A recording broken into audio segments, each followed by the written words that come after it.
Assalamualaikum warahmatullahi wabarakatuh. Baik, di kesempatan sore hari ini kita akan membahas pelajaran sejarah kebudayaan Islam yang bertemakan tentang sejarah Khulafaur Rasyidin.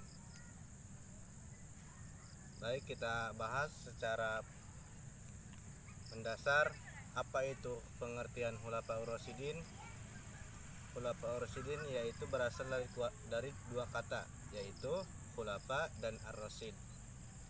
Khulafa berartikan jamak dari khilafah yang memiliki arti pengganti, dan sedangkan ar-rasyidin yaitu mendapat petunjuk. Jadi antara khulafa dan rasyidin itu yang artinya adalah para pengganti yang mendapat petunjuk, ya.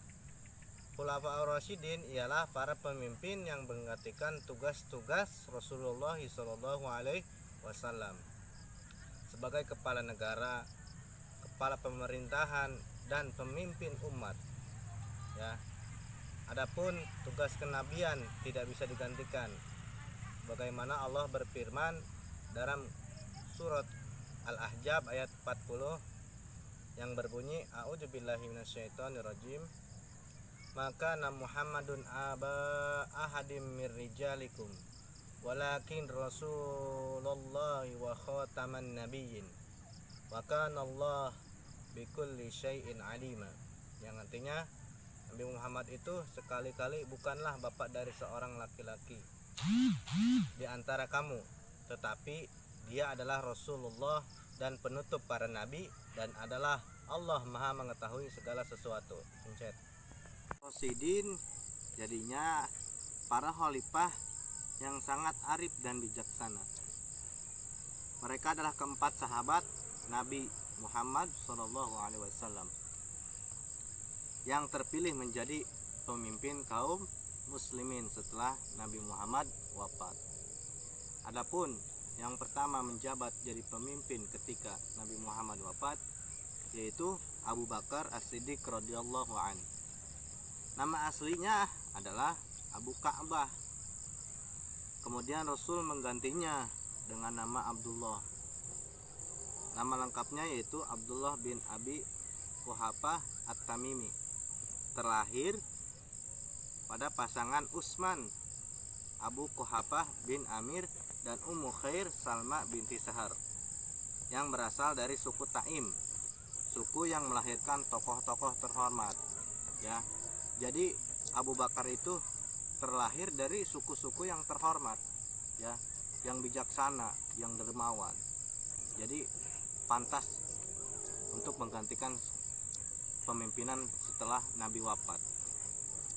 Sejak kecil beliau terkenal dengan sifat yang lemah lembut, yang latif, ya. Abu Bakar itu jujur dan sabar, sehingga di saat usianya menginjak remaja, beliau bersahabat dengan Rasulullah SAW. Jadi ketika Abu Bakar ini melanjak dewasa, beliau bersahabat dengan Nabi Muhammad. Ia terkenal dengan julukan Abu Bakar dan As-Siddiq, merupakan gelar yang diberikan oleh para sahabat karena ia sangat mempercayai dan membenarkan Rasulullah. As-Siddiq itu apa? Yang terpercaya, kan, yang dipercayai banyak orang. Abu Bakar diangkat menjadi khalifah dengan jalan musyawarah, ya, antara kaum Ansor dan kaum Muhajirin di Saqifah Bani Sa'idah, balai pertemuan di kota Madinah, ya. Jadi Abu Bakar dipilih sebagai pemimpin dengan cara musyawarah antara kaum Ansor dan kaum Muhajirin di balai pertemuan di kota Madinah, ya. Khalifah Abu Bakar telah mencapai usaha dan prestasi yang sangat luar biasa. Jadi tidak sia-sia, kan, memilih Abu Bakar untuk menggantikan sebagai pemimpin setelah Rasulullah SAW wafat. Kemudian khilafah yang kedua yaitu Umar bin Khattab radhiyallahu an. Usia Umar lebih muda 13 tahun dari Nabi Muhammad. Jadi Umar itu lebih muda dari Nabi Muhammad 13 tahun ya. Sejak usianya masih kecil, ia sudah terkenal dengan sifat pemberani dan cerdas. Umar tidak pernah takut menyatakan kebenaran di hadapan siapapun. Jadi tidak heran saat Umar bin Khattab memeluk Islam, barisan kaum muslimin ditakuti oleh orang kafir Quraisy ya. Jadi ketika Umar bin Khattab memimpin, orang-orang kafir Quraisy itu pada takut karena Umar itu pemberani dan tidak pernah takut sama siapapun. Sampai-sampai setan pun ketika mendengar suara sendarnya Umar, setan itu lari terbirit-birit karena saking takutnya. Segitu baru mendengar suara sendalnya Umar, apalagi ketemu gitu kan. Kemudian ia paling berani menantang ya. Sebelum memeluk Islam, Umar itu paling berani menentang Islam ya. Namun setelah masuk Islam, ia sangat berani menghadapi musuh-musuh Islam ya, sehingga terkenalah ia sebagai singa padang pasir yang amat disegani gitu. Kepribadiannya yang amat tegas dan sangat kuat dalam memperjuangkan kebenaran. Ketika Umar belum masuk Islam, dia paling keras menantang Islam, dan ketika beliau udah masuk Islam, dia paling keras untuk melawan kaum kafir, untuk menantang musuh yang menentang agama Islam. Jadi amat luar biasa kan, ketika sebelum masuk Islam dia menentang ajaran agama Islam, tapi setelah dia masuk Islam, dia benar-benar membela agama Islam sampai kafir Quraisy pada takut sama Umar. Kemudian masyarakat memberinya gelar Al-Faruq ya. Jadi masyarakat memberikan gelar Al-Faruq, yakni dengan tegas membedakan mana yang benar dan yang salah. Al-Faruq itu Al-Farqu artinya pembeda ya. Bisa membedakan mana yang benar dan mana yang salah. Itu gelar untuk Umar bin Khattab. Pada masa pemerintahannya, wilayah Islam semakin luas sampai ke Mesir, Irak, Syam, dan negeri-negeri Persia lainnya. Umarlah yang pertama kali membentuk badan kehakiman dan menyempurnakan pemerintahan.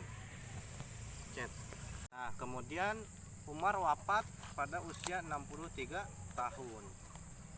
Menjadi pemerintah dan pemimpin selama 10 tahun 6 bulan. Dia wafat oleh ditakaman pedang Abu Lu'lu'ah ya.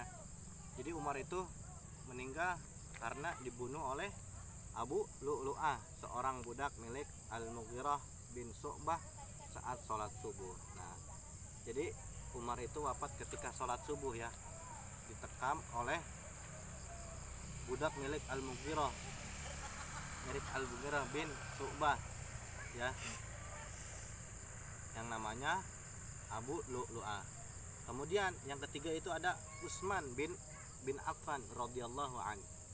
Utsman bin Affan adalah seorang saudagar yang kaya raya dan seorang penulis wahyu yang terkenal. Jadi Utsman itu seorang saudagar yang kaya dan seorang penulis wahyu yang terkenal. Usianya 5 tahun lebih muda dari Nabi Muhammad. Nah kan tadi Umar itu kan usianya lebih muda 13 tahun dari Nabi. Kalau Utsman itu lebih muda 5 tahun dari Nabi ya. Utsman dikenal sebagai orang yang pendiam dan berbudi pekerti yang terpuji. Ia banyak melakukan amal kebaikan sehingga ia mendapat gelar Ghaniyun Syakir ya, yakni orang kaya yang banyak bersyukur kepada Allah Subhanahu wa taala. Udah mah beliau kaya, tapi dia juga nggak pernah melewati rasa syukurnya setiap nikmat yang Allah berikan kepada Utsman. Maka dia dapat gelar Ghaniyun Syakir ya. Sekalipun ia sebagai orang kaya raya, namun ia tak segan-segan untuk ikut berperang dan tidak pernah menjaga jarak dengan masyarakat kelas bawah. Jadi Utsman itu netral ya, dia tidak main, walaupun dia orang kaya tapi dia tidak malu untuk bergaul dan bersahabat dengan orang-orang kelas bawah ya. Sungguh mulia kan akhlaknya. Nah, kemudian yang keempat itu Ali bin Abi Thalib radhiyallahu an.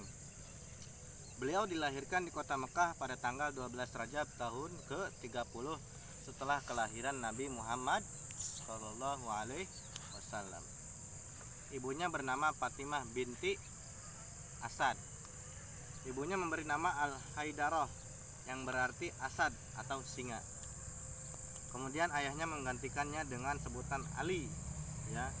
Beliau dibesarkan dan dididik oleh Nabi Muhammad SAW. Ia masuk Islam setelah Siti Khadijah. Karena keberaniannya yang luar biasa, beliau mendapat gelar singa Allah ya, Asadullah gitu kan, singa Allah. Dan karamallahu wajhah, semoga Allah memuliakan wajahnya. Beliau merupakan putra dari paman Nabi sekaligus sebagai menantu Nabi Muhammad SAW ya.